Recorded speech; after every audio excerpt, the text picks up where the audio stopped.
ये आकाशवाणी शिमला है। अब आप शशि चौहान से प्रादेशिक समाचार सुनिए। प्रधानमंत्री नरेंद्र मोदी ने कहा है कि भारत पहली बार अगले वर्ष विश्व श्रव्य दृश्य मनोरंजन शिखर सम्मेलन वेब्स की मेजबानी करेगा। आकाशवाणी से मन की बात कार्यक्रम में प्रधानमंत्री ने कहा कि भारत की रचनात्मक प्रतिभा को विश्व के समक्ष रखने का ये महत्वपूर्ण अवसर होगा।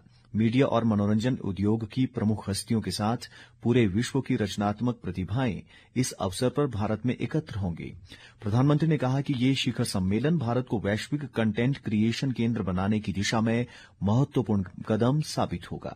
उन्होंने देश के युवाओं के उत्साह और सृजनात्मक अर्थव्यवस्था में उनके योगदान की सराहना की और इसे भारत के 50 खरब डॉलर की अर्थव्यवस्था बनने की दिशा में महत्वपूर्ण बताया। मुख्यमंत्री सुखविंदर सिंह सुक्खू ने कहा है कि प्रदेश सरकार युवाओं को नशे से दूर रखने और उन्हें खेलों के प्रति प्रोत्साहित करने के लिए प्रयासरत है। उन्होंने कहा कि सरकार ने खेल गतिविधियों में भाग लेने वाले विद्यार्थियों के लिए डाइट मनी में वृद्धि की है।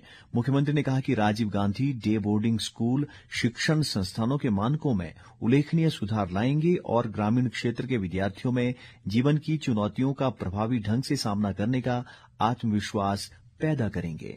वित्त मंत्री निर्मला सीतारामन आज व्यापार और उद्योग जगत प्रमुखों के साथ बजट पूर्व परामर्श करेंगी। आशा है कि बैठक के दौरान उद्योग जगत उपभोग बढ़ाने के उपायों पर बल देगा। उपभोग सकल घरेलू उत्पाद का सबसे बड़ा घटक है, जिससे वृद्धि दर को मजबूती मिलती है।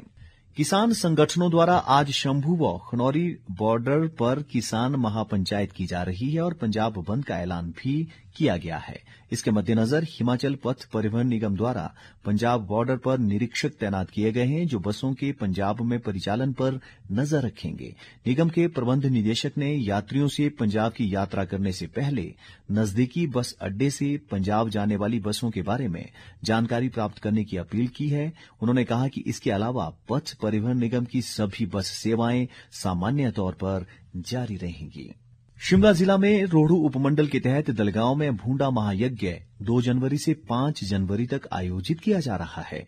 जिला उपायुक्त अनुपम कश्यप ने महायज्ञ के आयोजन को लेकर तैयारियों का कल जायजा लिया। इस दौरान स्वास्थ्य सुविधाएं, अग्निशमन दल व ट्रैफिक व्यवस्था को लेकर रणनीति बनाई गई। विस्तृत ब्यौरे के साथ हमारे शिमला जिला संवाददाता योगराज शर्मा। 39 साल बाद हो रहे रोहडू के दलगांव में भूंडा महायज्ञ को लेकर लोगों में खासा उत्साह है। गांव के लोग 3 साल से इस महायज्ञ को लेकर तैयारियां कर रहे हैं। माना जा रहा है कि लाखों की संख्या में इस भूंडा महायज्ञ में श्रद्धालु शामिल होंगे, जिसको देखते हुए जिला प्रशासन की तरफ से सुरक्षा और ट्रैफिक व्यवस्था के भी पुख्ता इंतजाम किए गए हैं। भूंडा महायज्ञ की मेजबानी 9 गांवों के लोग करेंगे। माना जाता है कि भूंडा महायज्ञ की शुरुआत भगवान परशुराम ने की थी। यहाँ के लोगों की आस्था है कि भूंडा जैसे महायज्ञ के करवाने से जहाँ लोग बीमारियों से दूर रहते हैं, वहीं सेब की भी अच्छी फसल होती है। राजधानी शिमला सहित प्रदेश के अधिकांश भागों में आज मौसम साफ है। हालांकि बर्फबारी के बाद अभी भी ठंड का दौर जारी है। हिमपात के बाद प्रदेश के कई अंदरूनी मार्ग यातायात के लिए बाधित है, जिन्हें बहाल करने का कार्य युद्धस्तर पर जारी है। कुल्लू जिले में सोलंग नाला से अटल टनल की ओर जाने वाली सड़क व बंजार आनी राष्ट्रीय राजमार्ग जलोड़ी जोत पर बर्फ के कारण यातायात के लिए अवरुद्ध है। इसके अलावा किन्नौर जिले में भी कई मार्ग यातायात के लिए बाधित हैं। हमारे किन्नौर संवाददाता ने बताया कि लगातार 2 दिनों की बर्फबारी के बाद ही जिले में जीवन पटरी पर उतरने लगा है। रविवार को राष्ट्रीय उच्च मार्ग 5 को जिला के पू तक बहाल कर दिया गया। वहीं राष्ट्रीय उच्च मार्ग 505A पुआरी से रिकोंग पीओ तक बहाल कर दिया गया है। कल्पा सड़क मार्ग को भी बहाल कर दिया गया। वहीं छिटकुल तक सड़क मार्ग को लगातार रात दिन 2 मशीनों के कड़ी मुशक्कत के बाद बहाल कर दिया गया है। इसके अतिरिक्त जिला से शिमला की ओर जाने वाली बसों को रिकोंग पीओ बस अड्डे से सुचारू रूप से चलाया जा रहा है। इस बर्फबारी से जिला में बाधित हुए 108 डीटीआर में से 65 डीटीआर बाधित है से आज बहाल करने की संभावना है, जबकि जिला के अधिकतर संपर्क मार्ग अभी भी बाधित है। आकाशवाणी के लिए किन्नौर से सुमेश नेगी।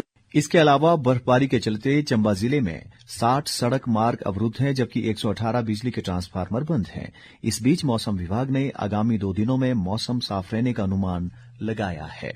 इसी के साथ ये समाचार बुलेटिन समाप्त हुआ। हमारा अगला बुलेटिन आप सुन सकते हैं दोपहर 3 बजे।